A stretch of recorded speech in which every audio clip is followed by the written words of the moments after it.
रही है, बिना खौफ बे इंतहा जा रही है। किसी को पता हो तो मुझसे बताए, कहां से ये दुनिया कहाँ जा रही है? इसलिए माइक पर आया हूँ कि जो अब तक बड़ी तन्मयता से हम सबको पढ़ा अरे रहे हम थे, तो बड़ी देर से पढ़ ही रहे हैं। ये देख लेना जरूरी है कि वो भी कुछ पढ़े लिखे हैं कि नहीं। अगर आपका भी मन हो तो दोनों हाथ ऊंचे उठाकर एक बार पंडित रामकिशोर तिवारी जी के लिए तालियां बजाएं। 4 पंक्तियों से मैं आपको माइक पर बुलाता हूं। वाह, हाँ हाँ, अरे वो क्षण आने वाले हैं। मैं 4 पंक्तियां ऐसे श्रेष्ठ कलमकार के लिए पढ़ता हूं कि जीवन को भट्ठी में तपाना पड़ता है। तिवारी जी, जो श्रम आपने किया है, अरे वाह, वो प्रणम्य है। जीवन को भट्ठी में तपाना पड़ता है, यूं ही नहीं बदलती है तकदीर कोई। और मन बेबाकी सा तन पे चादर झीनी, मन बेबाकी सा तन पे चादर झीनी, सदियों में पैदा होता है कबीर कोई, सदियों में पैदा होता है कबीर कोई। और 4 पंक्तियां आपको देता हूं और आपको इस ध्वनि विस्तारक यंत्र पर बुलाता हूं कि शहीदों की जो आपका तेवर है, मैं 4 पंक्तियों से आपका आह्वान करता हूं। शहीदों की सपूतों की कहानी कौन लिखेगा, जवानों की जवानी की रवानी कौन लिखेगा। न लिखेंगे तिवारी तो ये दर्पण बोल उठेगा, दूध को दूध और पानी को पानी कौन लिखेगा। माइक पर तिवारी जी और आप लोगों की जोरदार तालियां। आइए। मान्यवर मित्रों को एक बार प्रणाम, नमस्कार। शुरू में जब से मैं आया, आप कभी हंस रहे हैं, आनंदित हो रहे हैं। मैंने निवेदन किया था आदरणीय मिश्रा जी से कि कभी सम्मेलन का संचालन कोई दूसरे से कराइए, ताकि मैं भी अपनी काफ़ी भीड़ में अपनी कविताएं पढ़ सकूं। लेकिन ये उनकी मोहब्बत है, उन्होंने कहा नहीं तिवारी जी आप इस कार्यक्रम को संचालित करिए। तो हमारे भी हिस्से के तमाम श्रोता चले गए। क्यों? मंच पर जो लोग बैठे हैं सबकी कविताएं हमने सुना है। जो कविता हमारी नहीं सुनेगा उसको हम दे देंगे श्राप, और हमारा कहा हुआ लग जाता है। जी, मैं एक कविता आपके बीच में रखना चाहता हूं, सुने। कुछ कह रहे थे आप? नहीं, मैं सुनाऊंगा एक कविता। मैंने सरदार भगत सिंह पर कविता लिखी, चंद्रशेखर आजाद पर लिखी, महाराणा प्रताप पर लिखी, झांसी की रानी पर लिखी। उसमें से एक कोई कविता मैं आपके बीच में सुनाऊंगा। मेरा मन हो रहा है कि महाराणा प्रताप की कविता आपके बीच में सुनाऊं, कैसा रहेगा? ये कविता आप लोगों ने शायद नहीं सुनी है, मैं चाहता हूं ये कविता सुनाऊं। अभी कोरोना काल में मैंने पूरी पुस्तक लिखी है रानी लक्ष्मीबाई पर, फिर कभी मुलाकात होगी तो वो कविता मैं सुनाऊंगा। लेकिन आज मैं ये कविता सुनाऊंगा महाराणा प्रताप के बलिदान पर, उनके शौर्य पर और उनके भारतीय संस्कृति के नमन पर। आपसे हाथ जोड़ के निवेदन है कि बच्चों को थोड़ा शांत रखिएगा, क्योंकि ये कविता मैंने बहुत दिन से पढ़ी नहीं है, हो सकता मैं भूल जाऊं। इसमें महाराणा प्रताप, मुगल काल का पीरियड है वो। महाराणा प्रताप 15वीं 16वीं शताब्दी के भारत का एक चित्र आपके सामने रखूंगा। जितने हमारे पढ़े लिखे लोग हैं सब बैठे हैं सामने, गुरजन बैठे हैं, थोड़ा बच्चों को संभालिएगा। एक बार आदेशित कर दीजिए, मैं कविता आपके बीच में शुरू करता हूं। मंच में कि मुगलों के अत्याचारों से भारत माता अकुलाई थी। बड़े लोग बैठे हैं, कविता को संभाल लीजिएगा। मुगलों के अत्याचारों से भारत माता अकुलाई थी, भीषण पैशाचिक कृत्यों से मर्माहत थी अकुलाई थी। अपमान हो रहा देवों का, विध्वंसक हमले जारी थे। उन्मादी तेवर मजहब के वे क्रूर कुटिल कुविचारी थे। प्रतिमाएं खंडित की जाती उनके बौने आदेशों पर, भगवा घायल होकर रोता मंदिरों के भग्नावशेषों पर। अब मुझे लगा कि मेरी कविता आप सुनेंगे, सुनिएगा। हो रहा चतुर्दिक रक्तपात, हो रहा चतुर्दिक रक्तपात, हिंसा ही मूल प्रवृत्ति हुई। हो रहा चतुर्दिक रक्तपात, हिंसा ही मूल प्रवृत्ति हुई। गोरी गजनी तैमूर लंग की लगती पुनरावृत्ति हुई। दिल्ली के शासक अकबर का अजगर जैसा विस्तार हुआ, दिल्ली के शासक अकबर का अजगर जैसा विस्तार हुआ, साम्राज्य बढ़ाने की लिप्सा में भीषण अत्याचार हुआ, लालच बस कई नरेशों ने झुक करके उसे सलामी दी, खुद अपना राजमुकुट चरणों में अर्पित किया, गुलामी की। कुछ राजाओं का पद लिप्सा पर ऐसा भूत सवार हुआ, कुछ राजाओं को पद लिप्सा का ऐसा भूत सवार हुआ, जब बहन बेटियों का सौदा करना भी है स्वीकार हुआ।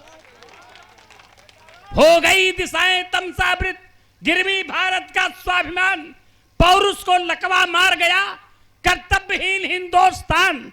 लग रहा सूर्य अस्ताचल को जा रहा, रात होने को है। पढ़े लिखे लोग बैठे कविता सुनिएगा।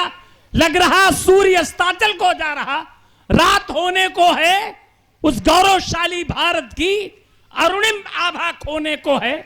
पर भाग्य ने भी करवट बदली, पर भाग्य ने भी करवट बदली। पावन परम इतिहास हुआ, प्राणों में जागा महाकाल, बल पौरुष का आभास हुआ। छट गए निराशा के बादल, जमकर ऐसी बरसात हुई, जमकर ऐसी बरसात हुई। रवि के प्रकाश में जुगनू को मालूम उसकी औकात हुई। रवि के प्रकाश में जुगनू को मालूम उसकी औकात हुई। भारत के भाग्य विधाता बन इस भू पर सत्तासीन हुए। मेवाड़ मुकुट राणा प्रताप सिंहासन पर आसीन हुए। कि मन में विचार कौंधने लगा, कैसे लौटेगा जी, मन में विचार कौंधने लगा, कैसे लौटेगा जीव प्राण। और धीरे धीरे आगे बात बढ़ती है, सुनिएगा। भारत के भाग्य विधाता बन इस भू पर सत्तासीन हुए। मेवाड़ मुकुट राणा प्रताप सिंहासन पर आसीन हुए। और पंक्तियां सुनिएगा। तलवार म्यान से खींच लिया, रह रह कर हर हम बोले, जनता के बीच सभा करके राणा प्रताप ऐसे बोले। क्या बोले? मैं प्रलयंकारी शंकर को साक्षी कर शपथ उठाता हूं, मैं अपनी प्यारी जनता को इतना विश्वास दिलाता हूं। क्या कहा? ये बप्पा रावल की धरती, मंच के लिए है ये कविता। ये बप्पा रावल की धरती, ये अरावली पर्वतमाला, ये एक लिंग की तपोभूमि, रक्षक त्रिशूल डमरू वाला, इसका पावन इतिहास रहा। ये तपस्थली है वीरों की, साहित्य कला कविता मंडित कुंभा जैसे रणधीरों की। मेवाड़ राज्य का कुल गौरव सांगा इस धरती पर सोया। मेवाड़ राज्य का कुल गौरव सांगा इस धरती पर सोया। इस पर अनगिनत सपूतों ने सर काट काट करके बोया। जो हवन कुंड से भी पवित्र गौरव की अमिट निशानी है, चित्तौड़ दुर्ग की रक्षा में बैठी पद्मिनी भवानी है। गोरा बादल की तलवारें, गोरा बस बस ठीक है मित्र, बस बस बस जी जी जी जी। गोरा बादल की तलवारें खट खट खट खट खट चलती थी। दुर्दांत खिलजियों के संग में रण में वे सदा मचलती थी। पन्ना माता का त्याग जहां धरती पर महका चंदन है, राणा प्रताप सबके समक्ष इसका करता अभिनंदन है। जब तक मेवाड़ के गौरव को लाकर स्थापित करना दूं, प्रभु एक लिंग के चरणों में चित्तौड़ दुर्ग में धरना दूं, उस धूर्त मुगलिया शासक का जीना हराम में करना दूं, भारत माता की यश गाथा उसके कानों में भर ना दूं, तब तक ये ठाट बाट तजकर सन्यासी जीवन जीऊंगा। तब तक ये ठाट बाट तजकर सन्यासी जीवन जीऊंगा। पत्तल पे खाना खा करके कुल्हड़ में पानी पीऊंगा। और सेनाओं को आदेश मिला, मुगल कालीन भारत का वो पृष्ठ आपके बीच में रखता हूं कि सेनाओं को आदेश मिला, सेनाओं को आदेश मिला। तंबू कनात सब गाड़ उठे, हिनहिना उठे घोड़े, गर्जी तोपें, हाथी चिघाड़ उठे। हल्दी घाटी रण क्षेत्र बना, मुगलों का सेनापति सलीम। हल्दी घाटी रण क्षेत्र बना, मुगलों का सेनापति सलीम। विद्रोही उसका मान सिंह, जो चढ़ा करेला आज नीम। और चेतक पर होकर सवार राणा ने जब अगवानी की, पंक्तियां सुनिएगा। चेतक पर होकर सवार राणा ने जब अगवानी की, हल्दी घाटी के युद्ध का एक चित्र आपके सामने रखता हूं। चेतक पर होकर सवार राणा ने जब अगवानी की, माटी पर शौर्य पराक्रम की, लिखने की शुरू कहानी की।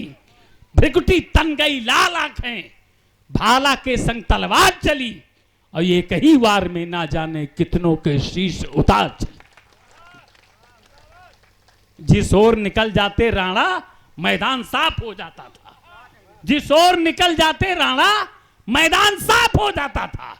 अल्लाह कहां फंस गए आज कह के दुश्मन घबराता था हाहाकार दिशाओं में, हलचल थी नदियों झीलों में। रणचंडी बन बैठी काली मां उन बनवासी भीलों में। टंकार धनुष की होती थी, वाणों की वर्षा लगातार। मन में चट्टान इरादे थे, था बल पौरुष का गजब ज्वार। कुछ भटके तीर लक्ष्य से नभ के पार दिखाई देते थे, कुछ मिलकर गले शत्रुओं के गलहार दिखाई देते थे। और जिस ओर निकल जाता चेतक, उस ओर का दृश्य निराला था। जिस ओर निकल जाता चेतक, उस ओर का दृश्य निराला था। जो टापों से बचकर उठता, सर पे राणा का भाला था। और खट खट खट खट आहट सुनकर सब चिल्लाते थे काल काल। खट खट खट खट आहट सुनकर सब चिल्लाते थे काल काल। जिस ओर निकल जाता चेतक, धरती हो जाती लाल लाल। मुगलों का जो सैनिक कल तक रंगबाज दिखाई देता था, जो सैनिक मुगलों का कल तक रंगबाज दिखाई देता था, उसको चेतक के रूप में अब यमराज दिखाई देता था। आंखों की पुतरी में चेतक था, मन की नगरी में चेतक। आंखों की पुतरी में चेतक था, मन की नगरी में चेतक। चेतक का खौफ बढ़ा इतना, घुस गया खोपड़ी में चेतक। पूरब में खड़ा हुआ चेतक, पश्चिम में अड़ा हुआ चेतक, उत्तर दक्षिण धरती नभ में मानो है जड़ा हुआ चेतक।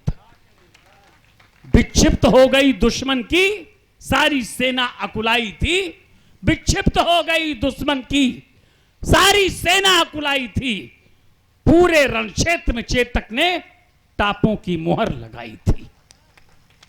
पंक्तियां सुनिएगा कि राणा रणबीर दहाड़े तब, हेमान सिंह गद्दार कहां। राणा रणबीर दहाड़े तब, हेमान सिंह गद्दार कहां। चेतक से कहा चलो बढ़कर, छिपकर बैठा मक्कार जहां। हाथी पर बैठा मान सिंह कर रहा सैन्य संचालन था। चेतक को अपनी मालिक की आज्ञा का करना पालन था। लंबी छलांग भर के कूदा वो मान सिंह के हाथी पर। लंबी छलांग भर के कूदा वो मान सिंह के हाथी पर। दो पैर जमाया मस्तक पर, दो पैर टिकाया छाती पर। फिर क्रोधवंत होकर राणा ने भाला फेंका आंखें तरेर। डर करके भागा मान सिंह, पर हुआ महावत वहीं ढेर। घिर गए किंतु राणा प्रताप, घिर गए किंतु राणा प्रताप। आहत शरीर लोहू लुहान, घायल चेतक का अंग अंग, करता रण कौशल यशोगान। फिर तभी अचानक देशभक्त झाला की दृष्टि उधर घूमी। आप सब लोग विद्यार्थी हैं, अध्यापक हैं, जानते हैं कि अगर राणा प्रताप वहां से उनको झाला सरदार नहीं होते तो राणा प्रताप वहीं वीरगति को प्राप्त हो जाते। झाला सरदार ने राणा प्रताप का छत्र धारण किया और उनको युद्ध से बाहर निकलने के लिए विवश किया। तब मैंने निवेदन किया, घिर गए किंतु राणा प्रताप, आहत शरीर लोहू लुहान। घायल चेतक का अंग अंग, करता रण कौशल यशोगान। फिर तभी अचानक देशभक्त झाला की दृष्टि उधर घूमी। वो दृश्य देखकर चकित हुए, पर एक बात मन में झूमी। बलिदान मांगती मातृभूमि, मैं अपना फर्ज निभाऊंगा। राणा प्रताप को युद्ध क्षेत्र से जीवित आज बचाऊंगा। प्रणाम करता हूं। इतने समय में भी इतने लोग कविता को सुन रहे हैं, ये मेरे लिए बहुत बड़ी चीज है। मैं तो समझ रहा था कि 2-4 लाइन पढ़ करके मैं बैठ जाऊंगा। एक बार तालियां बजा करके आदेशित कर दीजिए। कविता अपने पूर्णांत की तरफ है, समाप्ति की तरफ है। गिर गए किंतु राणा प्रताप, आहत शरीर लोहू लुहान। राणा गिर गए किंतु राणा प्रताप, आहत शरीर लोहू लुहान, घायल चेतक का अंग अंग, करता रण कौशल यशोगान। फिर तभी अचानक देशभक्त झाला की दृष्टि उधर घूमी। वो दृश्य देखकर चकित हुए, पर एक बात मन में झूमी, बलिदान मांगती मातृभूमि, मैं अपना फर्ज निभाऊंगा, राणा प्रताप को युद्ध क्षेत्र से जीवित बचाऊंगा। दौड़े दौड़े फिर पास गए, आंखों आंखों में बात हुई। दौड़े दौड़े फिर पास गए, आंखों आंखों में बात हुई। कुछ समझ नहीं पाया दुश्मन, दिन में ही कैसे रात हुई। संकोच बहुत राणा को था, पर झाला का हट जीत गया। तन मातृभूमि से बड़ा नहीं, देकर ये मंत्र पुनीत गया। वर्णन करना आसान नहीं, हर शब्द यहां पर बौना है। बलिदान स्वयं का कर देना, बच्चों का नहीं खिलौना। वर्णन करना आसान नहीं, वर्णन करना आसान नहीं, हर शब्द यहां पर बौना है। बलिदान स्वयं का कर देना, बच्चों का नहीं खिलौना है। घनघोर युद्ध करके झाला ने अपना शीश कटाया था। ज्वाला का मान बढ़ाने को खुद अपना दिया बुझाया था। इस ज्वाला पर कितने भामाशाहों ने अपनी आहुतियां डाली। इस ज्वाला पर कितने भामाशाहों ने अपनी आहुतियां डाली। तन मन धन सब अर्पित करके इसकी करते थे रखवाली। बढ़ते ही गए कदम आगे, बलिदानी तेवर रुके नहीं। जो इंच इंच कट गए, मगर तोपों के आगे झुके नहीं। बढ़ते ही गए कदम आगे, बढ़ते ही गए कदम आगे, बलिदानी तेवर रुके नहीं। जो इंच इंच कट गए, मगर तोपों के आगे झुके नहीं। लेखनी हमारी नतमस्तक इन वीरों को करती प्रणाम। गौरव गंधा इस माटी को, अब इस किशोर का राम राम। राणा प्रताप का ये दर्शन, भारत की उज्जवल परिपाटी। राणा प्रताप का ये दर्शन, भारत की उज्जवल परिपाटी। दुनिया के सारे तीर्थों से बढ़कर है महातीर्थ हल्दी घाटी। कैसी लगी कविता ये आपको बताएं। ये मैंने बहुत ही जल्दी जल्दी पढ़ी, क्योंकि बड़ी देर से मैं संचालन भी कर रहा था, काफी हिस्सा को छोड़ दिया, लेकिन फिर भी आपने इसे पसंद किया। मैं सबको प्रणाम करता हूं।